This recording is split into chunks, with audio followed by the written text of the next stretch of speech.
only the short-term policy, but at least the middle term.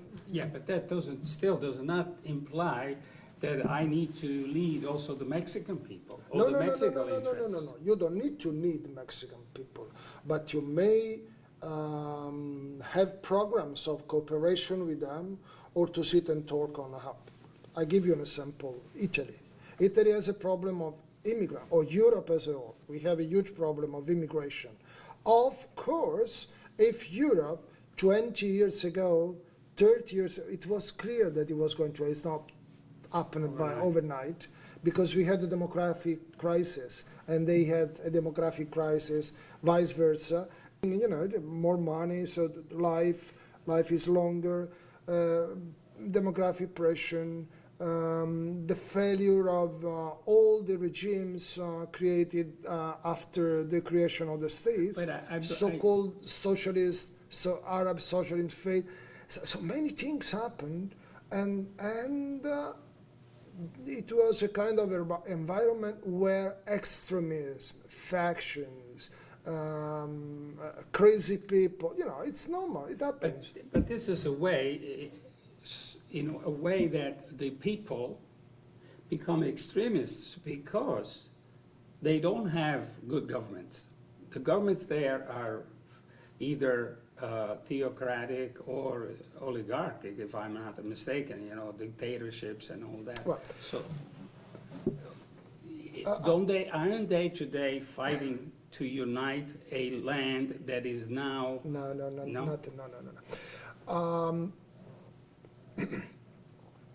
Once again, we have to distinguish. Islam, as such,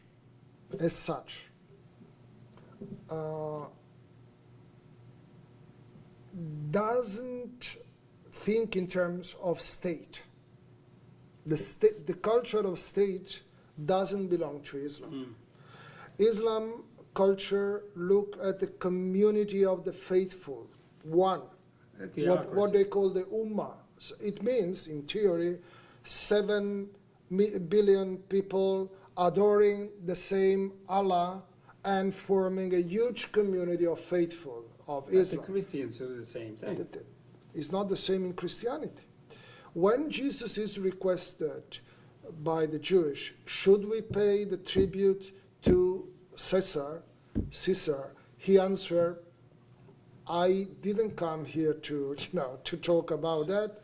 So show me, you pay, but so I am here for God. So this will create the separation of that's why we may be believers and faithful to the state. They do believe in theocracy. They do believe government and the church to be the same. But yeah, I wouldn't even the caliphate basically. It's a culture. It's a culture. Yeah, but so the caliphate today, it's a means to unite the Arabs or the Muslims so that they can create their own state. Yeah, but once again, the so-called Islamic State, it's a minimum phenomenon. I mean, we are talking about hundreds of millions of Islamist religion people. Is a huge minority which is melted with those. But they are very active. Unfortunately, they kill. I mean, they are, as you say, they hate Westerners. It's true, but we have to say they are a minority. Now, the true question could be how so small minority could make so high damages. This could be. Well, the answer will be because they are effective and they believe in what they are doing. If soldiers don't believe in what you're doing, they leave, just like soldiers today in Iraq are leaving the battlefield because they either are not motivated or because they think they are fighting their own people. So therefore, so you are not saying that it cannot be considered as a nationalistic movement, no. Or these people are fighting for their own interests, for their own nationality, unity. Nation. Once again, nation belongs to our culture, not to their culture. Yeah, they know tribes. They know tribes. They know clan. They know family. Okay, suppose the state. So the state. What what we call the state were heritage from colonial powers. They were not by their own. Look at Libya. Libya could be. Right. They could not become a caliphate today in a modern sense, where they Yeah, can they may- participate they may. in nations. Everything is possible. Everything is possible.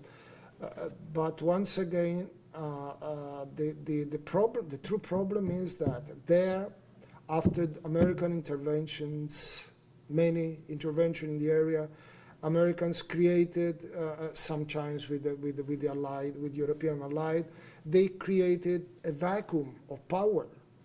And when you have a vacuum in international relations, someone comes to occupy a space, territory. That's explainable in a sense. Yeah, it makes sense. These are Absolutely. not people who are invading. These are people who live in that area. So therefore, in a sense, even if they are not elected or they have legitimate power, if they control and they start with war and even with terrorism, they can start uniting these regions. I believe that they basically have that right. In the past, that's how it has been. I don't think this is a risk. Now, there is another element which we shouldn't forget: the division inside Islam. Because when we say Islam, we imagine that all of them are united. No, they are always, I mean, from long centuries, fighting one another. Fundamentally, they are split in two blocks: so-called Shia, and so-called Sunnah. And all that comes from the origin. Immediately after the death of Muhammad, they split it. That situation is similar to the founding fathers' period, in which there were Americans who were pro-English, and there were Americans who saw the opportunity to create their own country. Yeah, but here they melt. The colonies. Yeah, but here they melt with religion. They were Because the people who organized the union of the states in America were a minority, and if they had been caught, they would have been killed, just like a terrorist or outlaw. But So isn't that similar? The fundamentalists could not become the established power in that region, and then therefore calm down and not be terrorists anymore, but be part of the establishment? As a matter of fact, we have two big states in the area, Iran and Saudi Arabia, which are showing the flag, one the Sunnah flag, Saudis, and the other one the Shiite flag, Iran. Iran is not an Arabic country. Here, Iranians are not Arabic, so this is another element of differentiation in the area. So I would say it's difficult to imagine a kind of big united Arab countries or the Peninsula Arabic fighting against enemies. So you don't see that a possibility? I don't think nothing fundamental will happen in that region, except that we will have war, we will have victims, we will have years of terrorism, we will have a lot of damages and bad things, So flies. the U.S. position, Till the moment when the so-called West, with Russia and with China, would agree on the settling the situation in a way and call the more reasonable or I would say the most interested, because there are also economic interests, to sit at the table and to settle. I don't think that still is the moment to imagine that this is nearby. I think still the situation will last. But realistically, I don't think that there is a risk of having in the near future a big enemy, as it was, let's say, Soviet Union during the Cold War against our liberties and our economic system. as I said before, recently you published an article on national interest. And I've been dwelling on this, and it's not a simple idea. Maybe you could explain to us a little about what constitutes national interest, because in America we say basically everything is national interest. Well, I may respond to you starting with a paradox. The ones who are more nationalistic are the serving in the worst way the national interest. To be nationalistic doesn't mean that you are doing your national interest. Look at Hitler, how much he was nationalistic and the disaster he did. Our Mussolini was so nationalistic, and imagine what he did for Italians. So yeah, but even Europe today has national interests. no, but I mean, so national interest should be served, is a dish to be served cool. Cold. Cool and cold. Cool and cold. Coolly and coldly. Because if you serve hot, it burns the stomach. Let me use this image. What I mean. What is the true interest of a nation? Look at Russia nowadays. Putin has huge support of Russians because in Russian mentality, the restoration of power, of national pride, etc., is the most important point, is the priority. Try to do the same with Italians. Italians would tell, hey, guy, I mean, first I want, I don't know, sanitary system which works. My son and daughter going to school. I want work, job for, you understand? So, and this is general in Europe. Now, in America, America may be both, because America is accustomed to be a power, is the power nowadays, but also to live well. If you ask Americans saying, renounce to your well-being, but you will become owner of the world, they say, I have no interest in being owner. Probably the answer will be, what is that? I mean, I don't want, I stay well at my place. This is my priority. Is that correct? You may accept. It is correct. So if you accept this way of reasoning, when we define national interest, we should necessarily take into account the interest of the other. Also, it should be a win-win situation. I cannot feel perfectly well and have Mexico at my border pushing every day to enter, and I had to kill them because, you know, over a certain number I cannot accept them. Of course, but if they would have better situation. Why would a politician who is elected by a certain number of people with the idea of doing something for them, that's why he's sent in the government, to do something like, I need to also think about the interests or the well-being of the Mexicans. You said the leader, right? Yeah, leader. What does it mean to lead literally? Well, in America, basically, is a person. Not, you know, the meaning of the word. What does it mean to lead? Somebody who pushes up, or takes up, okay, pulls up. But that is on a moralistic level. It takes a responsibility and explain and says that, look, when Kennedy talked about the new frontier, I don't want now, I mean, we are not talking about the presidency, well or bad, but I mean, when indicate to American people the new frontier, it took a responsibility and say, I lead you to the new frontier. And in civil rights, it was like this, not in other. So I mean, if you are a true leader, you have to take your responsibility and tell to your electorate that you are there not only to praise them, to vindicate them, but to build up together a future also for their son. And so not only the short-term policy, but at least the middle term. Yeah, but that does not imply that I need to lead also the Mexican people or the Mexican interests. No. You don't need to lead Mexican people, but you may have programs of cooperation with them or to sit and talk on a hub.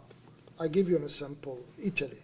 Italy has a problem of immigrants, or Europe as a whole. We have a huge problem of immigration. Of course, if Europe 20 years ago, 30 years ago, it was clear that it was going to, it's not happened by overnight, because we had a demographic crisis, and they had a demographic crisis, vice versa. It was normal to imagine that they would have crossed the Mediterranean and came to our. So start a program to develop together, hand by hand, the country. They have no need to move, or they move a certain number which is useful for both. Yeah, but you require This is irrational. vision, a long vision in which the national person who is elected by the people not necessarily can see. He's not a philosopher, he's not a thinker. He has to solve real problems of the nation. So therefore, he may not see that long, he may not see that far. Yeah, So but, it's still a leader, and not only that, but he depends on the people to vote him back. yeah. So there is a certain, But we learned from history that Yeah. every time you do summiting, the rest is coming. Virginia people who both bought the slaves for their plantations, of course, made possible that century after a problem could raise between black and white, and it was a problem to be solved in positive terms. But it was. If we have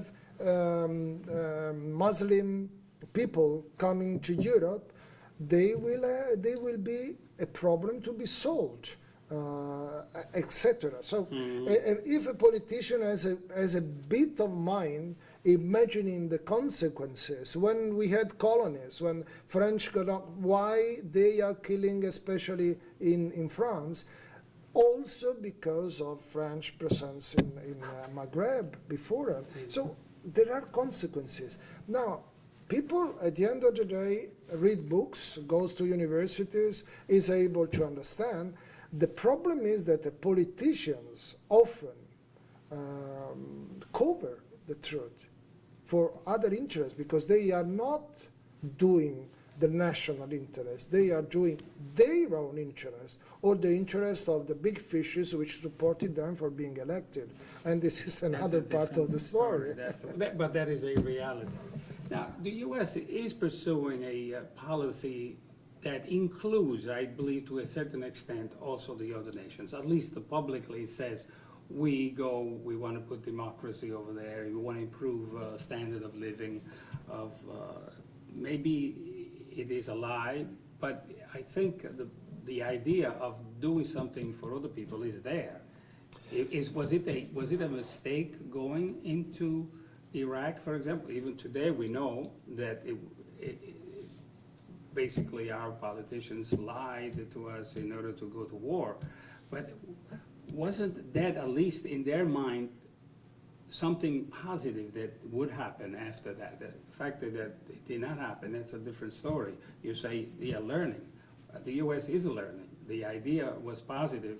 I don't know in the sense that we wanted to go there for the oil. I think today we learned that it was not the oil, because the oil needed was more for Europe and for Asia than for America. America could stand on its own production, and in fact today we are Well, self-sufficient. at that time, still the schist Schism. source was not known.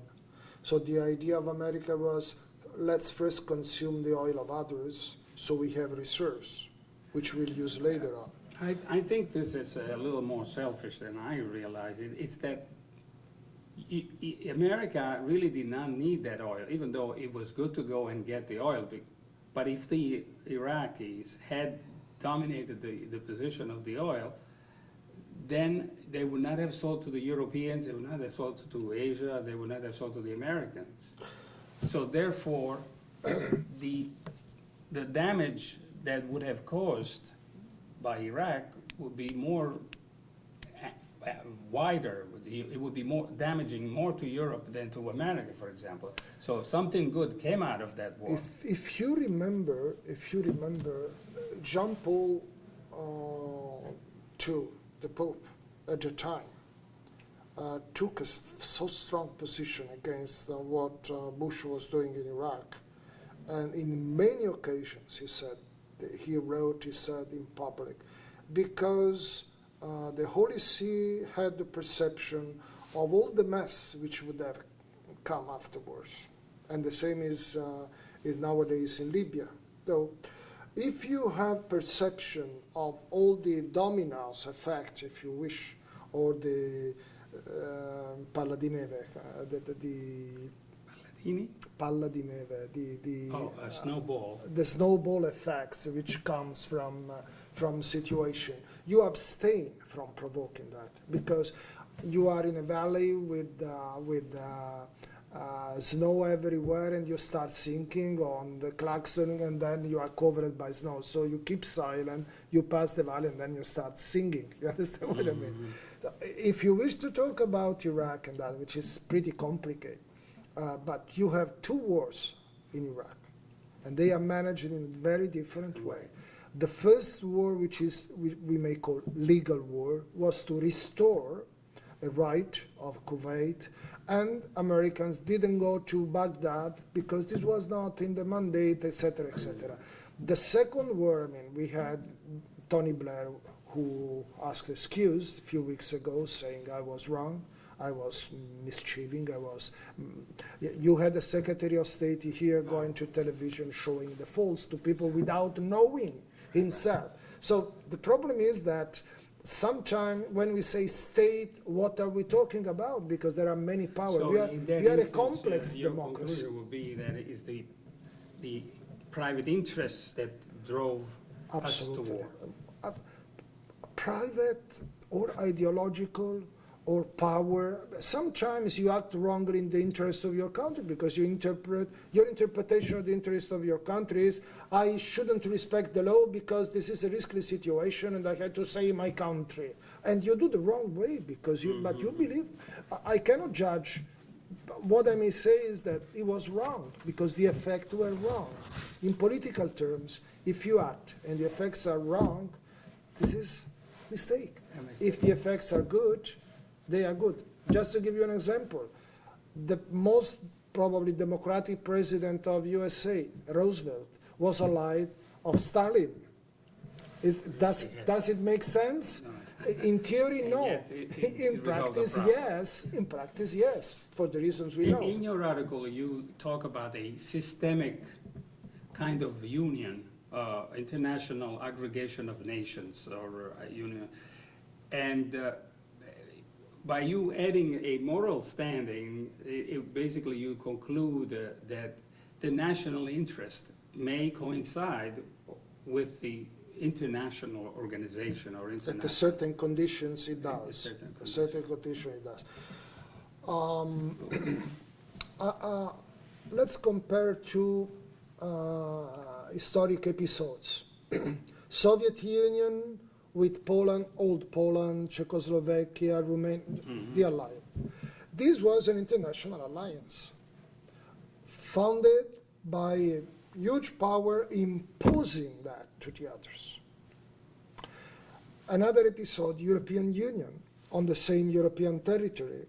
Some of the actors are the same. Poland now is on the other side, Czech Republic, Hungary is in the other. Here the process is voluntary. It's not imposed. What's the result? They choose to be. They choose and they sit as equal in political terms, certainly not in terms of population, economic power, etc., etc. So it's not an ideal or theoretical or abstract.